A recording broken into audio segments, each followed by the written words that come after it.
तुम्हाला माहिती आहे काही महिला आपल्या लाईफमध्ये सक्सेसफुल का असतात?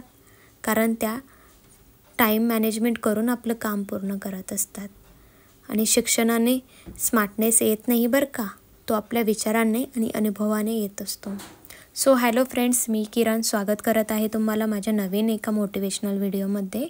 आजचा आपला टॉपिक आहे स्मार्ट आणि इंटेलिजंट होममेकर कसं बनावं.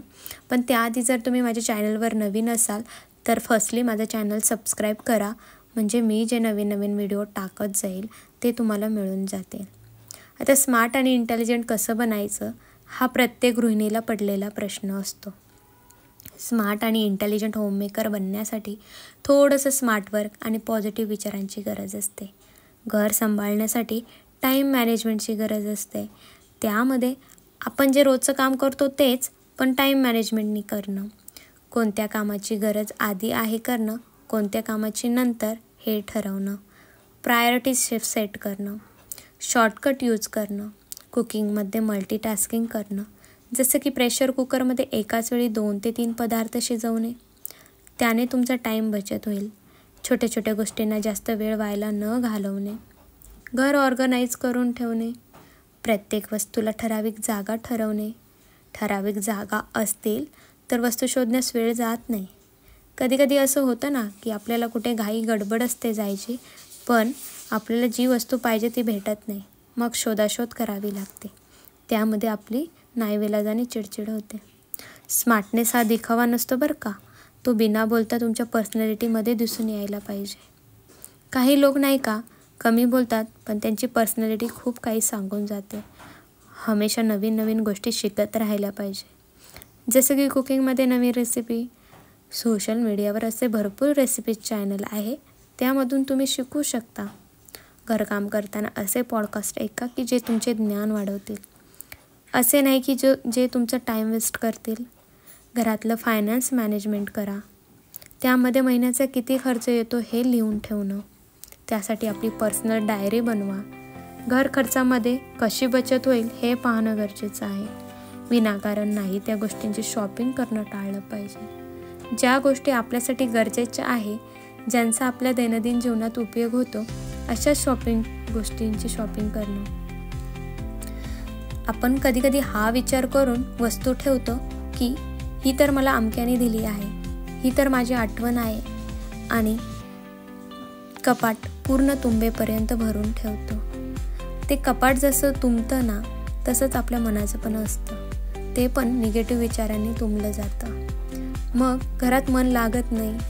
काहीतरी इम्परफेक्ट आहे असं आपल्याला नेहमी वाटत राहतं. आता तुम्ही म्हणाल स्मार्ट म्हणजे दिसायला सुंदर असलं पाहिजे, उच्च शिक्षित असलं पाहिजे, पण हे पूर्णपणे चुकीचं आहे.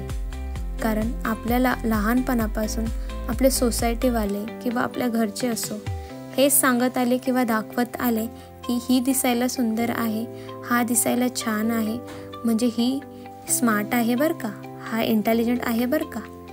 पण स्मार्टनेस हा काही जन्मताच मिळणारी गोष्ट नाही.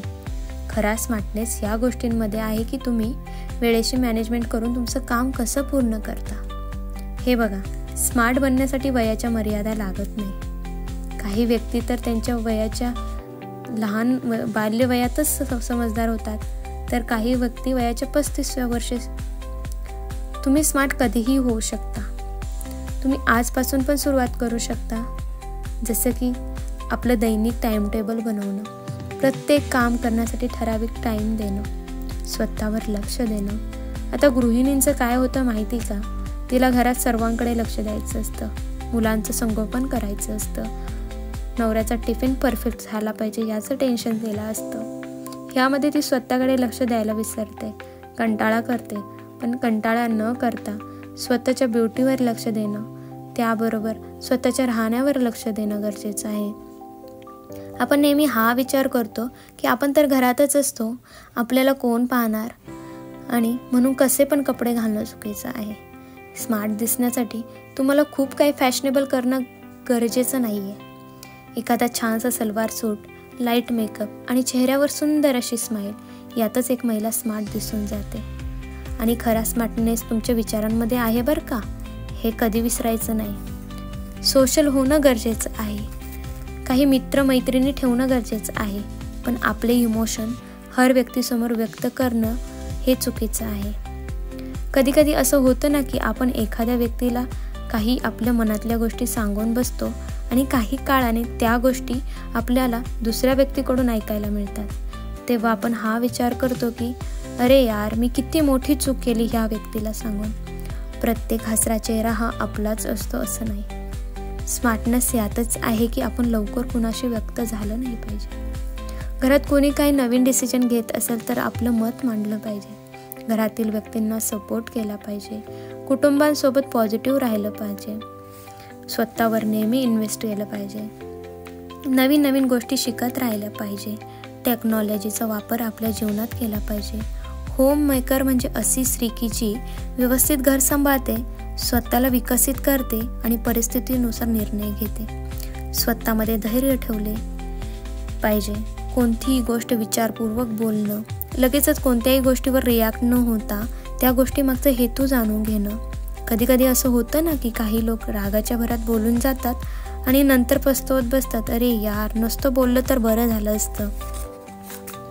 निगेटिव्ह लोकांपासून दूर राहणं. त्यांच्यासोबत राहिल्याने आपले निगेटिव्ह विचार होतात. लहानपणी नाही का आपली आजी आपल्याला देवाच्या किंवा महान व्यक्तींच्या गोष्टी सांगायची, त्यामुळे त्यांची छबी आपल्या डोळ्यांसमोर उभी राहायची. म्हणून पॉझिटिव्ह विचार करणं गरजेचं आहे. जेव्हा तुमचा ओरा पॉझिटिव्ह असतो ना, तेव्हा लोक ठरवतात की तुमच्या जवळ यायचं की तुमच्यापासून लांब जायचं. त्यामुळे हे छोटे छोटे बदल तुमचं आयुष्य एका वेगळ्याच वळणावर नेऊन ठेवतात. तुमची पॉझिटिव्ह पर्सनॅलिटी पाहून नॅचरली लोक तुमच्याकडे अट्रॅक्ट होतात. आपलं कम्युनिकेशन स्किल इम्प्रूव्ह करणं गरजेचं आहे. आपले शब्द विचारपूर्वक वापरणे गरजेचं आहे. असं म्हणतात ना, शब्द हे मधाप्रमाणे मधुर असतात आणि तलवारीप्रमाणे धारदार. त्यामुळे शब्द विचारपूर्वक यूज करा. लिसनिंग पॉवर इम्प्रूव्ह करा. दुसरे काय म्हणतात हे ऐकून घेतलं पाहिजे. आपण काय करतो, आपल्याला जे बोलायचं ते बोलतो आणि समोरच्याचं म्हणणंच ऐकून घेत नाही. त्यामुळे समोरचा आपल्यासोबत इंटरेस्ट घेत नाही बोलायला. आणि खरा स्मार्टनेस याच गोष्टीत आहे की आपण दुसऱ्यांचं ऐकून घेतलं पाहिजे. आणि त्यात अशा गोष्टी की ज्याबद्दल आपल्याला काहीच माहिती नाही. जर आपल्याला त्या गोष्टीबद्दल ज्ञान मिळत असेल तर आपली लिसनिंग पॉवर इम्प्रूव्हमेंट केली पाहिजे.